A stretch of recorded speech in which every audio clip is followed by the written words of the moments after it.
Good morning, everyone. My name is Walter Kaelin. I'm presenting the Nansen initiative on cross-border displacement in the context of disasters. Do we have anyone here who ever had to run away because of floods, landslides? Do we have anyone here who ever could not go back to his or her home because it was destroyed in a disaster? Yeah? Can you tell us about your experience? It was not the flood, but the earthquake of 2005. I was in that part of the area because I belong to that area, and just as the shaking of the houses started, we went away. We went to the graveyard, and it was then the rain started. And for almost like 15 days, we couldn't get back to our home because there were so many aftershocks. And then the first time in my life, I realized how the life is actually when you are in the tent, when you are without home, and when your own house seems like the most dangerous place on earth, which is the most safest place for you. So, Thank you so much. So you were displaced by a disaster, and that's what I want to talk about. And the question is, were you an exception, or were you one of many, many people who are displaced? Let's look at some situations. Somalia 2010-2011, the peak of 10 years of drought. Within a few months, drought turns into famine. 290,000 people showing up at the borders of Kenya, Ethiopia, Djibouti, asking those governments, please let us in. Because if you have to remain in our country, we will die from famine. We are not really coming from conflict-affected areas, even though there is a conflict in our country. And the question for these countries was, do we accept them as refugees, drought refugees, or are they not covered by what we have on refugees? January 2010, Haiti earthquake. More than 1 million people displaced within their own country. 160,000 people fleeing to the neighboring Dominican Republic. Haitians later going further away. For instance, Brazil has 39,000 Haitians who came in the aftermath of the earthquake. Large numbers. But then there are these situations, a Pacific island, another storm, another king tide, storm surge, and another village is gone. And the question is, how long will this last? When will the last people have to move away? I asked the question about whether you were an exception or one of many. You were one of many. These are the figures, and that's not the thousands, that's the millions. We have between 13 and 40 million people in the last 6 years who were displaced by disasters. The average is 27.5 million newly displaced per year. 27 million, that's a large, large number, and it's every year. Some of these people remain in displacement for a relatively short period of time, others for months and months, and some even for years before they can go back, before their houses are rebuilt. What does this all have to do with disaster risk reduction? Sorry.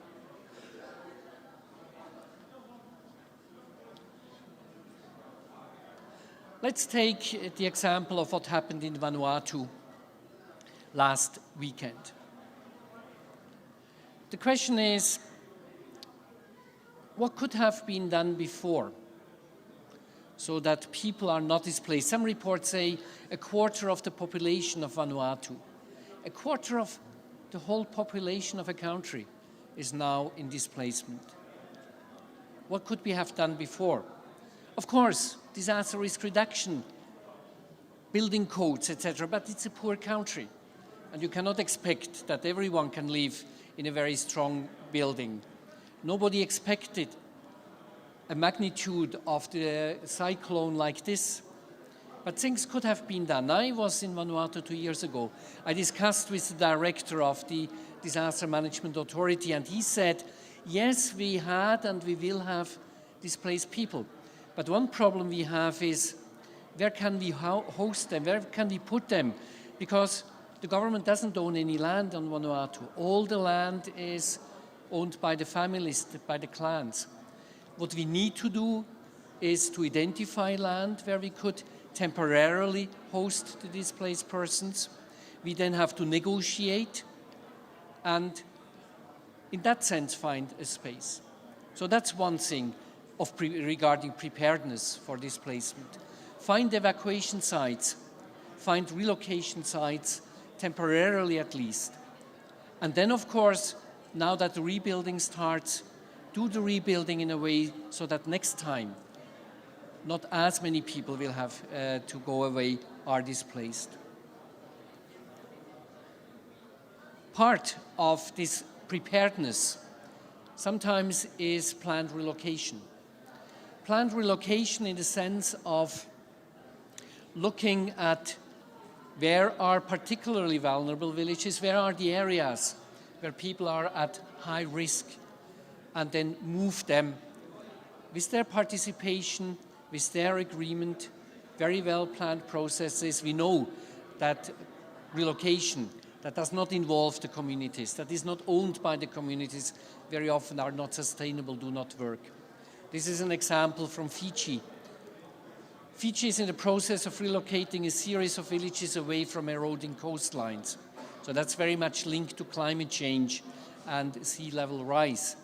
But there are also cases of planned relocation out of areas, for instance, at risk of landslides, at risk of whatever natural hazards you can identify.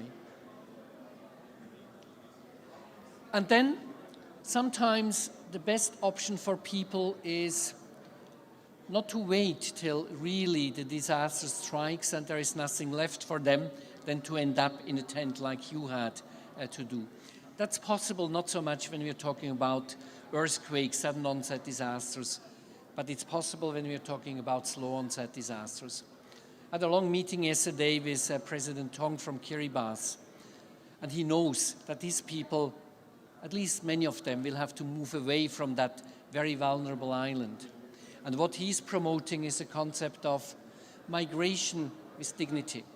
What he says is, my people should be able to migrate to other countries, not in irregular ways, but being admitted legally, being allowed to work in another country temporarily, send back remittances, helping the families, but also immigrating permanently, so that our people can start to find a place outside of my own country. But I don't want my people to end up marginalized at the fringes of the big cities. That's why we have to invest into educating, training them, so they can compete on the international labor market. And then they can migrate with dignity and will not end up being more vulnerable. What it means is human mobility is part of disaster risk reduction. What it means is disaster risk reduction is not only about allowing people to stay. It is about being realistic.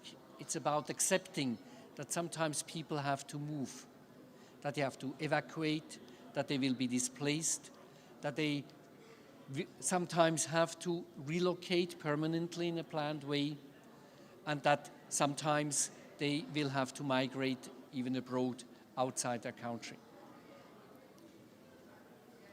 One of the key issues of the negotiations that are still ongoing today is the contested points, whether to integrate displacement and human mobility into the Sendai framework. The good news this morning is that not all, but many of the paragraphs that address displacement and human mobility have been agreed, accepted last night. They were negotiated till 3 in the morning. So I do think, hopefully tomorrow morning we can say, yes, there are good news for people displaced. There are good news for people who will end up in the future in a situation like you did in the earthquake. But then the next step comes, to make that a reality, to integrate human mobility into disaster risk reduction plans and strategies, to do things that are practical, that have an impact for the people on the ground. So the work only will start. I do have a few minutes left, so questions, comments, other experiences.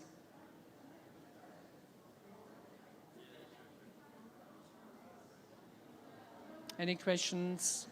Any other experiences? This does not seem to be the case, so thank you very much.